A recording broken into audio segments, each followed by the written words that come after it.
I'm Mark Rabb. I teach Booker T. Washington Aviation Maintenance Academy.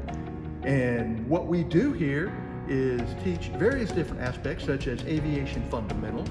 And we also teach aviation technology. I got 3 courses for that, and soon to be a 4th course.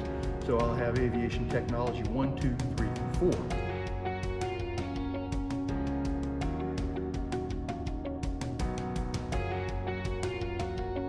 And we teach everything from how an airplane works, what everything on an airplane does.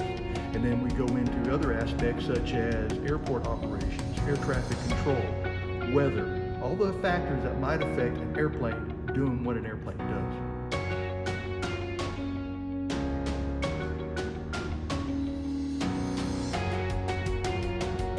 It gives them an opportunity to see all this stuff in school that they had to learn but didn't know why. Now they can know why. They can see, oh wow, yeah, that's how we do that. You know, if we're navigating, we need to go from here to here, but we have to go there, so now I know how to use this trigonometry to make that happen.